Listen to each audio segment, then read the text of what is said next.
Part 1 में हमने पढ़ा था what is tax, difference between direct tax and indirect tax and features of indirect tax. Part 2 में हम पढ़ने वाले हैं constitutional provisions and genesis of GST in India. Constitutional provisions में कुछ आर्टिकल्स दिए हुए हैं, जितने भी बुक में हैं आपके 4 से 5 वो पढ़ने वाले हैं। Genesis of GST in India में हम ये पढ़ेंगे कि जीएसटी की 15 से 20 सालों की जो भी हिस्ट्री रही है, जीएसटी क्यों आया, कैसे आया, उसके बारे में पढ़ेंगे। कॉन्स्टिट्यूशनल प्रोविजंस पढ़ने से पहले हम law making process at central level, law making process at state level पढ़ेंगे। कुछ 5 से 10 मिनट का डिस्कशन रहेगा, उसके बाद हम कॉन्स्टिट्यूशनल प्रोविजंस स्टार्ट कर देंगे। तो चलिए स्टार्ट करते हैं। सबसे पहले हमको ये जानना होगा कि वर्ल्ड वाइड कितने तरह की गवर्नमेंट हो सकती है। तो वर्ल्ड वाइड 2 तरह की गवर्नमेंट हो सकती है। एक हो सकता है यूनिटरी सिस्टम, लिखना चाहें तो आप लिख सकते हैं यूनिटरी सिस्टम, एंड दूसरा हो सकता है फेडरल सिस्टम। यूनिटरी सिस्टम का मतलब होता है कि जो पूरी कंट्री है उसको एक ही गवर्नमेंट रन करेगी, सेंट्रल गवर्नमेंट, और फेडरल सिस्टम में एक से ज्यादा गवर्नमेंट कंट्री को रन करेंगी। जैसे कि यूनिटरी सिस्टम का एग्जांपल हो गया यूके, जहां पे सिर्फ एक ही गवर्नमेंट काम करती है, सारे लॉ वही बनवाती है। और फेडरल सिस्टम का एग्जांपल हो गया इंडिया, जहां पे central government and state government दोनों मिलकर काम करती हैं। जो नेशनल इंटरेस्ट के मैटर होते हैं उस पर लॉ बनाती है सेंट्रल गवर्नमेंट, जैसे कि आर्मी एक नेशनल इंटरेस्ट का मैटर है तो इससे रिलेटेड लॉ कौन बनवाएगा, सेंट्रल गवर्नमेंट। और जो लोकल इंटरेस्ट के मैटर्स होते हैं जैसे कि पुलिस, उससे रिलेटेड लॉ कौन बनवाएगा, स्टेट गवर्नमेंट बनवाएगी। तो इतना सा डिस्कशन था। अभी हम स्टार्ट कर सकते हैं law making process at central level. तो चलिए स्टार्ट करते हैं। Law making process at central level की बात करने वाला हूं। Law making process at central level. अगर मैं आपसे एक जनरल क्वेश्चन पूछूं कि लॉ बनाता कौन है सेंट्रल लेवल पे, तो आपका हो सकता है ये आंसर आए कि सेंट्रल गवर्नमेंट, जो कि गलत है। आपसे कभी भी कोई पूछे कि लॉ कौन बनाता है तो आपका आंसर होना चाहिए पार्लियामेंट। सेंट्रल गवर्नमेंट लॉ बनवाती है, लॉ बनाती नहीं है, लॉ बनाती है पार्लियामेंट। तो सेंट्रल गवर्नमेंट का क्या काम होता है, central government draft of proposed law को पार्लियामेंट में इंट्रोड्यूस करती है, तो इसको हम बिल भी बोलते हैं, ठीक है। तो पार्लियामेंट में इंट्रोड्यूस करती है। पार्लियामेंट में 2 हाउसेस होते हैं, एक होता है लोकसभा, दूसरा राज्यसभा। राज्यसभा, लोकसभा को इंग्लिश में बोलते हैं हाउस ऑफ पीपल और राज्यसभा को इंग्लिश में बोलते हैं काउंसिल ऑफ स्टेट्स। इतना आपको याद नहीं रखना है, काफी है इतना। तो लोकसभा राज्यसभा याद रखिए, काफी है। तो पार्लियामेंट में ये इंट्रोड्यूस करते हैं अपना ड्राफ्ट, सेंट्रल गवर्नमेंट इंट्रोड्यूस करती है। तो अगर आपसे कोई क्वेश्चन पूछे कि पहले लोकसभा में जाएगा क्या राज्यसभा में, तो जनरली तो पहले लोकसभा में जाएगा फिर राज्यसभा में जाएगा, ये लोगों को पता होता है। मगर रियल में होता है कि कोई भी जो ड्राफ्ट है वो पहले लोकसभा में भी जा सकता है, फिर वहां से पास हो जाता है तो राज्यसभा में जाता है, या फिर राज्यसभा में भी जा सकता है, फिर वहां से पास हो जाता है तो लोकसभा में जाता है। बट जो टैक्सेशन से रिलेटेड ड्राफ्ट होते हैं तो वो पहले लोकसभा में जाएंगे फिर राज्यसभा में जाएंगे। यानी कि जीएसटी से रिलेटेड जो भी पहले ड्राफ्ट आया होगा तो पहले लोकसभा में पास होने आया होगा, फिर वो राज्यसभा में गया होगा। तो मैं इसके बारे में बता दूं तो इंट्रोड्यूस करती है सेंट्रल गवर्नमेंट यहाँ पे, ठीक है। इंट्रोडक्शन होता है, उसके बाद इस पे डिस्कशन होता है, चर्चा होती है कि जो भी एडिशन डिलीशन के बारे में बात होती है कि क्या एडिशन करना है क्या डिलीशन, उसके बारे में यहाँ पे चर्चा होती है। अगर जरूरत पड़ती है, जरूरी नहीं है, बस जरूरत पड़ती है तो कमेटी भी फॉर्म करी जाती है, इसमें एक्सपर्ट्स होते हैं। जरूरत पड़ती है तो कमेटी भी फॉर्म की जाती है, ठीक है। इसमें सारे एक्सपर्ट लेवल के लोग होते हैं। और उसके बाद वोटिंग होती है। वोटिंग में अगर पास हो जाता है तो सेम प्रोसेस राज्यसभा में भी होती है, ठीक है। यहाँ पे भी अगर पास हो जाता है, अगर कोई भी ड्राफ्ट है वो आ रहा है, यहाँ पे भी पास हो गया वोटिंग से, राज्यसभा में भी पास हो गया, तो फिर क्या लॉ बन जाएगा वो, ये एक्ट बन गया? नहीं, अभी वो एक्ट नहीं बना। उसके बाद ये जाएगा प्रेसिडेंट के पास। प्रेसिडेंट अगर इसको अप्रूव कर देता है तो ये एक्ट बन जाता है। तो मैं आपको इसकी समरी बता देता हूँ सेंट्रल लेवल पे कैसे लॉ बनता है। सेंट्रल गवर्नमेंट ड्राफ्ट लाती है प्रपोजल लॉ का, वो बिल होता है जिसको बिल बोलते हैं, और वो सबसे पहले लोकसभा में लाते हैं, ठीक है। ये जरूरी नहीं है लोकसभा में लाएं, मैं टैक्स रिलेटेड जितने भी लॉ होंगे वो लोकसभा में पहले आएंगे। इंट्रोडक्शन होता है, डिस्कशन होता है, कमेटी अगर जरूरत पड़ती है तो बनाते हैं, इसमें हाई लेवल एक्सपर्ट्स होते हैं, उसके बाद वोटिंग से पास हो जाता है। सेम प्रोसेस राज्यसभा में होती है, और राज्यसभा में भी अगर पास हो जाता है तो ये जाता कहाँ है, प्रेसिडेंट के पास अप्रूव होने प्रेसिडेंट के पास जाता है, और वहां से अगर अप्रूव हो जाता है तो एक्ट बन जाता है। ये सिंपल सा प्रोसेस आपको याद रखना है। अभी हम बात करते हैं law making process at state level. Law making process at state level की बात करते हैं।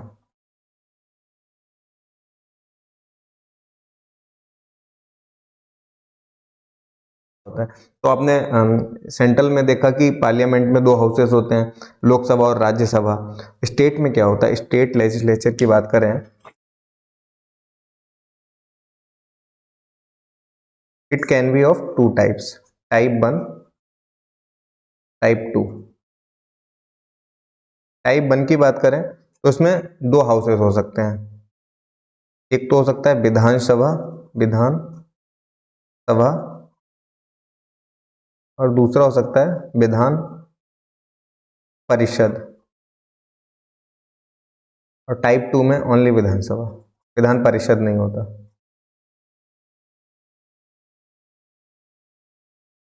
अगर इसकी बात करें कि ये टाइप 1 कहाँ कहाँ पे है, तो इंडिया में कुछ 6 स्टेट्स में है, 6 स्टेट्स में केवल ये टाइप 1 है, और सारी जगह केवल विधानसभा है। तो ये रिमेनिंग जो भी स्टेट्स हैं उसमें विधानसभा है। तो 6 स्टेट्स का अगर नाम बताऊं तो सारा आपको याद रखने की जरूरत नहीं है।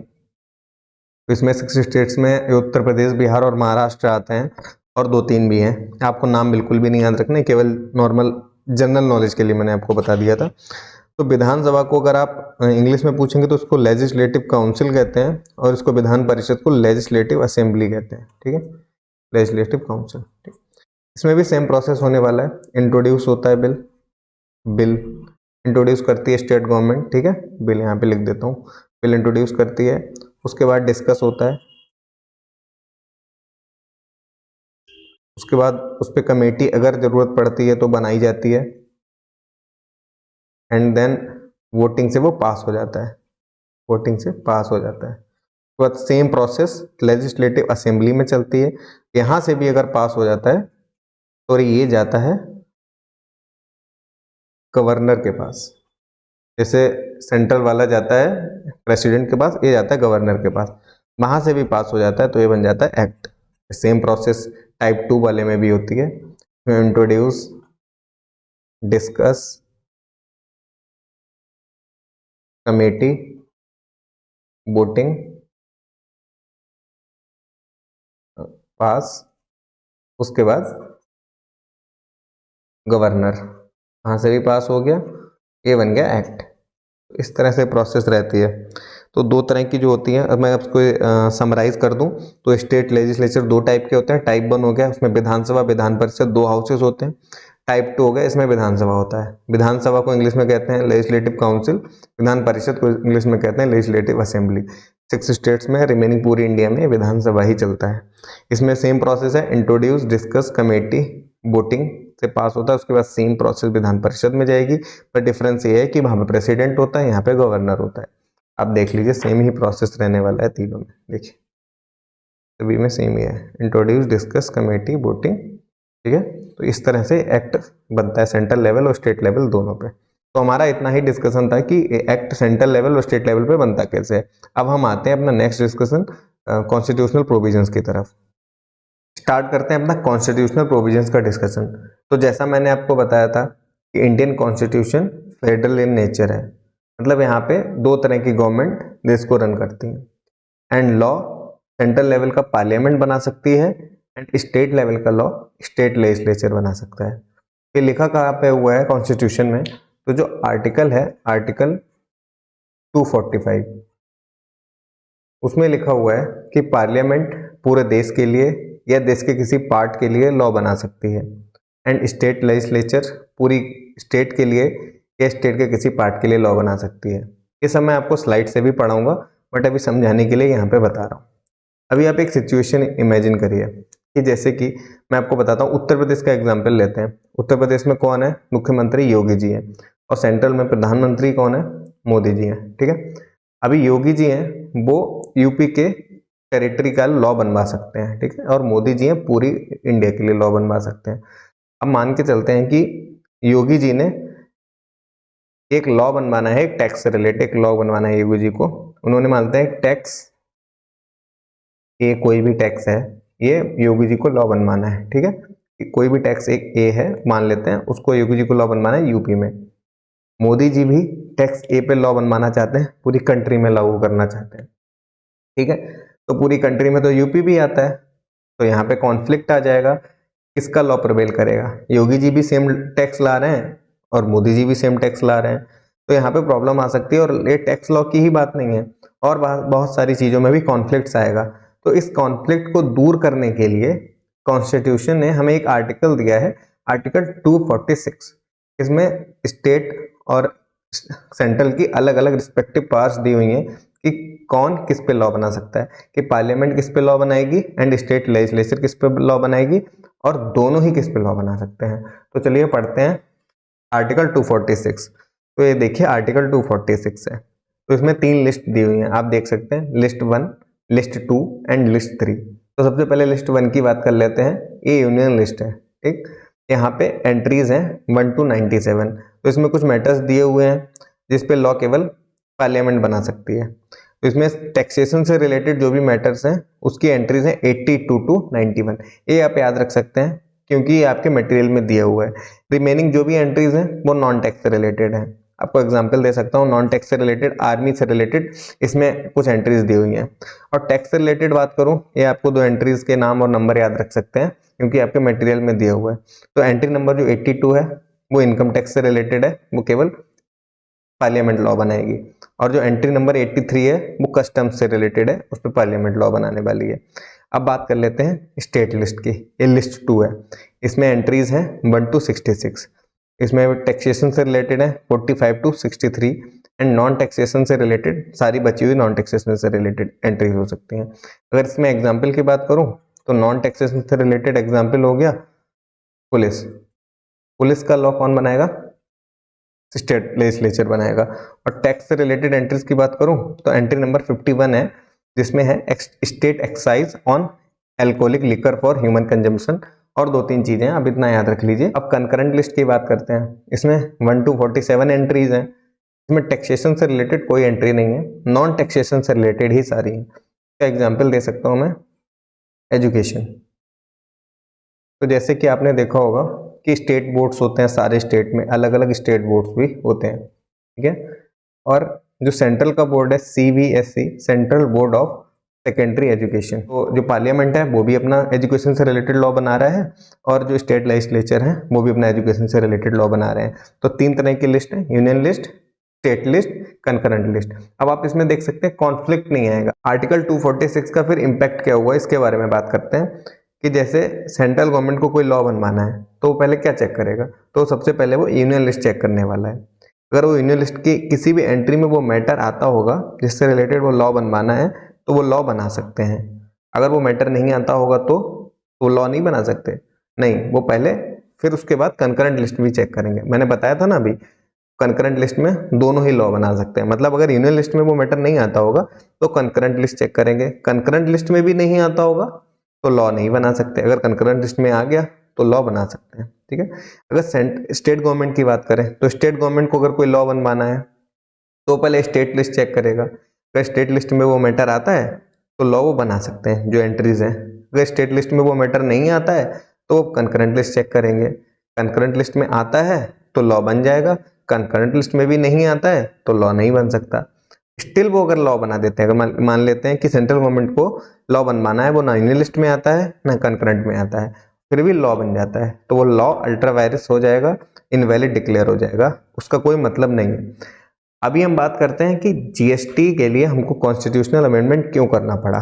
तो पहले प्री जीएसटी जो इनडायरेक्ट टैक्सेशन था उसके बारे में बात कर लेते हैं कि प्री जीएसटी इनडायरेक्ट टैक्सेशन किस हिसाब से चलता है। जीएसटी से पहले जो गुड्स से रिलेटेड था, गुड्स की बात करते हैं तो मैन्युफैक्चरिंग पे एक्साइज लगता था जो कि यूनियन लिस्ट में था, लिस्ट में था और सेंट्रल गवर्नमेंट के पास जाता था, ठीक है। उसके बाद अगर ये सेल होती थी इन गुड्स की, सेल होती थी। अगर कोई मैन्युफैक्चर करके कर रहा है तो पहले एक्साइज देगा, अगर कोई ट्रेडिंग कर रहा है तो इंटर स्टेट की बात करते हैं। इंटर स्टेट यानी कि इंटर स्टेट या इंटर स्टेट दो तरह की सेल या सप्लाई हो सकती है। इंटर स्टेट में एक स्टेट से दूसरी स्टेट में सामान बेचा जाता है, या इंटर स्टेट में विद इन स्टेट बेचा जाता है।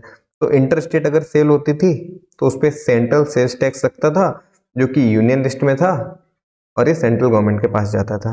अगर इंट्रा स्टेट अगर इंट्रा स्टेट सेल होती थी गुड्स की तो उस पर लगता था वैल्यू एडेड टैक्स, ये स्टेट लिस्ट में था और स्टेट गवर्नमेंट के पास जाता था। ठीक है। और जो सर्विसेज का था, चाहे वो इंटर स्टेट हो या इंट्रा स्टेट हो, उस पर लगता था सर्विस टैक्स, और ये कहाँ पे था, यूनियन लिस्ट में, और ये सेंट्रल गवर्नमेंट के पास ये टैक्स जाता था। तो अगर आप देखेंगे तो कोई भी टैक्स या तो सेंट्रल गवर्नमेंट लगा रही है या स्टेट गवर्नमेंट लगा रही है, यानी कि यूनियन लिस्ट में था या स्टेट लिस्ट में था। अब प्रॉब्लम क्या आई है, प्रॉब्लम अगर हम जीएसटी की बात करें तो जीएसटी ने सब हटा दिया।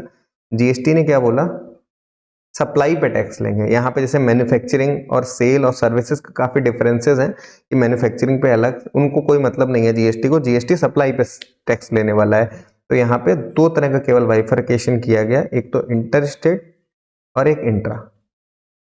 तो इंटर स्टेट पे तो यहाँ भी सेंट्रल गवर्नमेंट ही टैक्स कलेक्ट करने वाली है, बट इंट्रा स्टेट में central government and state government दोनों ही टैक्स कलेक्ट करने वाले हैं। मतलब सेम ट्रांजेक्शन पे दोनों ही गवर्नमेंट टैक्स कलेक्ट करेंगे। मगर यहाँ पे अगर आप देखें तो कंकरेंट लिस्ट में तो ऐसा कुछ है ही नहीं, टैक्सेशन से रिलेटेड तो कोई एंट्री है ही नहीं, सारी नॉन टैक्सेशन से रिलेटेड है। मगर दोनों को अगर एक ही ट्रांजेक्शन पे टैक्स लगाना है तो ये पॉसिबल ही नहीं था। एग्जिस्टिंग जो भी प्रोविजंस थे कॉन्स्टिट्यूशन के, उसमें पॉसिबल ये नहीं था कि दोनों ही गवर्नमेंट एक ही ट्रांजेक्शन पे टैक्स लगा दे। तो इसके लिए फिर कॉन्स्टिट्यूशनल अमेंडमेंट करना पड़ा। यहाँ पे कॉन्स्टिट्यूशन का 101 अमेंडमेंट एक्ट 2016 पास किया गया, उसमें आर्टिकल 246 ए इंट्रोड्यूस किया गया। तो जो उसका 246A1 है उसमें लिखा हुआ है not with standing anything contained in article 246 and 254। Not with standing का क्या मतलब होता है, यानी कि ओवर रूल्ड, यानी कि भाड़ में गया, यानी कि इसको मानते ही नहीं है, इसको ओवर रूल कर दिया 246 एंड 254 को, इसको इग्नोर करते हुए 246 में बताऊं वही state list, union list and concurrent list, उसको भी ओवर रूल कर दिया, उसको इग्नोर करो। 254 ये कहता है कि अगर किसी एक चीज पे सेंट्रल एंड स्टेट दोनों के लॉज हैं तो सेंट्रल का लॉ ही प्रिवेल करेगा, यानी कि यहाँ पे तो दोनों ही लॉ बनाने वाले हैं जीएसटी में, सेंट्रल भी और स्टेट भी। तो यहाँ पे प्रिवेलिंग वाली बात को ओवर रूल कर दिया गया, यानी कि दोनों को इग्नोर करना है। तो parliament and subject to clause 2, इसको ध्यान में रखते हुए, and state legislature have power to make laws of GST, यानी कि पार्लियामेंट एंड स्टेट लेजिस्लेचर दोनों के पास ही पावर है, वो जीएसटी से रिलेटेड लॉ बना सकते हैं।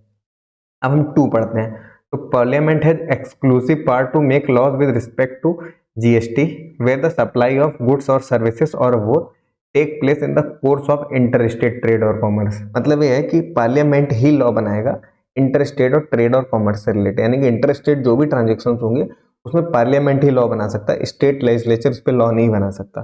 जैसे मैंने आपको बताया था अभी, जो इंटर स्टेट ट्रांजेक्शन होंगे उस पर सेंट्रल गवर्नमेंट टैक्स कलेक्ट करेगा, इसका मतलब यही है कि पार्लियामेंट लॉ बनाएगा। बट ऊपर तो लिखा हुआ है कि पार्लियामेंट एंड स्टेट लेजिस्लेचर दोनों ही लॉ बनाएंगे जीएसटी से रिलेटेड। इसका क्या मतलब हुआ, इसका मतलब हुआ यहाँ पे जो दिया हुआ है ना सब्जेक्ट टू क्लॉज 2, मतलब इंटर स्टेट से रिलेटेड तो ये बनाएगा, रिमेनिंग जो भी है उस पर स्टेट लेजिस्लेचर भी बना सकता है और पार्लियामेंट भी बना सकता है। यानी कि क्या बचा, ये इंटर स्टेट से रिलेटेड हो गया और ये इंट्रा स्टेट से रिलेटेड हो गया। तो इसका 246 का कंक्लूजन क्या निकला, इसका कंक्लूजन ये निकला कि इंटर स्टेट से रिलेटेड जो भी ट्रांजेक्शन होंगे, इंटर स्टेट जो भी ट्रांजेक्शन होंगे उससे रिलेटेड लॉ बनाएगा पार्लियामेंट, एंड इंट्रा स्टेट जो भी ट्रांजेक्शन होंगे उससे रिलेटेड लॉ बना सकता है पार्लियामेंट एंड स्टेट लेजिस्लेचर दोनों। इतना इसका कंक्लूजन है। इसकी एक एक्सप्लेनेशन भी है, वो भी पढ़ लेते हैं। इसमें क्या है, the provision of article 246A shall take effect from the date recommended by the GST council. मतलब ये 5 प्रोडक्ट्स हैं, 5 गुड्स हैं, इस पे जो जीएसटी अभी नहीं लगता है, ये तभी लगेगा जब जीएसटी काउंसिल इसकी डेट अनाउंस करेगा। तो जीएसटी काउंसिल क्या है अभी हम आगे पढ़ेंगे। तो 5 प्रोडक्ट्स हैं, ये आपको याद रखने हैं, आपको इनका रट्टा मारना है। पेट्रोलियम क्रूड, यानी कि जो रॉ मटेरियल होता है जिससे ऑयल बनता है, आपने हमेशा सुना ही होगा न्यूज़ में कि क्रूड ऑयल के प्राइसेस इतने बढ़ गए, वो है ये हाई स्पीड डीजल, जो जनरली आपको डीजल मिलता है पेट्रोल पंप पे, वो हाई स्पीड डीजल ही होता है। मोटर स्पिरिट इसको बोलते हैं पेट्रोल, जो आप पेट्रोल के नाम से जानते हैं वो है। नेचुरल गैस जो फर्टिलाइजर एंड पावर सेक्टर में यूज होता है, natural gases and aviation turbine fuel, इससे एरोप्लेन वगैरह में यूज होता है। तो इन 5 प्रोडक्ट्स पे जीएसटी अभी नहीं लगता है। आज का लास्ट टॉपिक डिस्कस करते हैं, आर्टिकल 265। मैं आपसे एक क्वेश्चन पूछता हूँ कि कल को अगर मोदी जी स्टेज पे आके अनाउंस करते हैं कि अब कल से एक टैक्स लगने वाला है, XYZ कोई भी टैक्स के बारे में बात बोलते हैं कि कल से वो टैक्स लगेगा, तो क्या ये पॉसिबल है कि विदाउट एनी लॉ वो टैक्स लग सकता है मोदी जी के ओनली अनाउंसमेंट से? तो इसका आंसर आपको आर्टिकल 265 में मिलने वाला है कि it prohibits arbitrary collection of tax. Arbitrary का मतलब होता है विदाउट एनी सिस्टम। तो आगे लिखा है no tax shall be levied और collected except by authority of law. मतलब कोई भी जो टैक्स बनेगा, टैक्स लगेगा, वो पहले लॉ बना के ही लग सकता है। अगर सेंट्रल लेवल पे लगाना है तो पार्लियामेंट को लॉ पास करना पड़ेगा, अगर स्टेट लेवल पे लगाना है तो स्टेट लेजिस्लेचर को लॉ पास करना पड़ेगा। लॉ तो पास करना पड़ेगा, ऐसे ही आप कोई रैंडम टैक्स नहीं लगा सकते। तो आज का डिस्कशन हम यही खत्म करते हैं। नेक्स्ट क्लास में हम बचे हुए कॉन्स्टिट्यूशनल प्रोविजन के बारे में पढ़ेंगे और genesis of GST in India के बारे में पढ़ने वाले हैं। Thank you.